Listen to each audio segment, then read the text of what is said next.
What is going on, guys? It's Star from Just World already. Right now, I am doing a video for Hometown Horror who wants to know how to make a better game to improve his climaxes and plot twists, or how to incorporate them better. Now, most of the time, when you do these elements of story, it's usually experience is the best friend you have. It's something you learn from trial and error. You gain it, you lose it. It's sometimes successful, sometimes it isn't. But if you want to know from an experienced person who makes a lot of games and who has failed spectacularly many times, from my own personal standpoint, it is how you actually structure your story from the start. You want to keep things down to a very simple point when it comes down to your story. It's your foundation. It's literally where your root is. What is the story that you want it to be? What is the goal of the story? That is your climax. What builds up to it is everything along the way that you want to build up to that point. So what you look at is you say, this is my climax, and this is what I want it to be. Let's make an example of this one. Say that you have a kingdom that you built, and you think, okay, how am I going to make a story for the players to be invested in?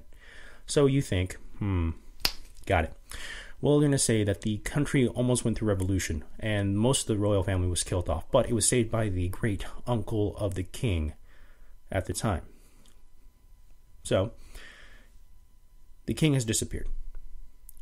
He has fled the country. His entire family is gone as well, either dead or missing. Then you think, okay, let's make this point of the story is that finding the true king or his successor and placing him on the throne or back on the throne, because that's the goal. Now, what you have to say is the next part is, how do we get there? Well, that's kind of easy. Is the beginning part of the story is that the players have been hired as an adventuring group by the uncle. He's playing steward of the king until he can finally reinstate his brother onto the throne. So, we will look at this point. The adventure has to get to the point of discovering where the king really is. Why has he been hiding? Who is he hiding from? What has he been doing this entire time in his self-imposed exile? How did he get out of the country to begin with? That's the points that you got to question yourself when you're making the story, and then you build up from there. How does the party approach it? How does the party look for him? Let the decision fall to them to figure out what clues to track and which to follow and what not to follow. If you think it's a dead end, lead it to a dead end. Let them think, we did all this, we found this mystery, we solved it, but it wasn't what we were looking for.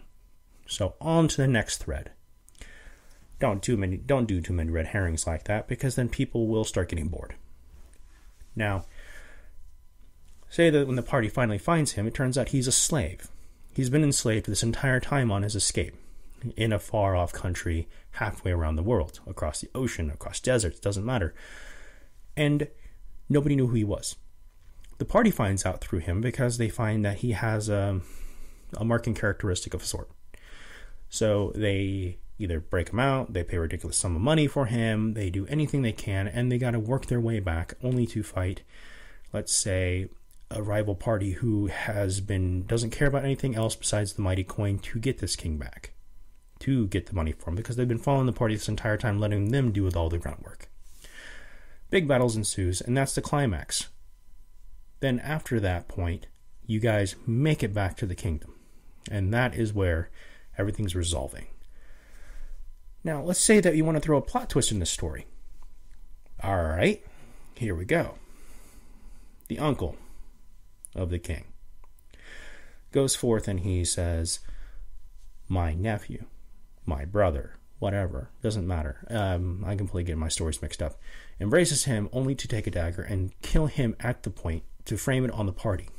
That is the plot twist. Turns out the uncle's the one who insurrected the entire fight, and he wanted to appear to be the hero, and wasn't going to be able to be satisfied to become the next king and ruler of this country, because he felt his family was much more entitled to being a king, to the kingship, than anyone else. So he wanted to be a hero, and he didn't want to have any rivals or anything that the people will want to rise up against. So he says, let's say that he says the party did it, and he is able to convince people because he's this great hero that he has no faults, and he has been such a good king, or good leader for this time. And that is the point. The plot twist is then suddenly a new point of the story is going. It's like a second climax. So as you can tell, it is a story developing point that you got to look at. Don't go too big and grandiose. Go simple and easy at first, and then kind of ramp things up. It's like a little bell curve. That's all I can say about all of this, because it's just a practice. You go ahead and use this if you want. I mean, I don't really care. It's just an idea. So anyways, hopefully this helps you out. If you have any other questions, I'm more than happy to respond to you in a message or something. But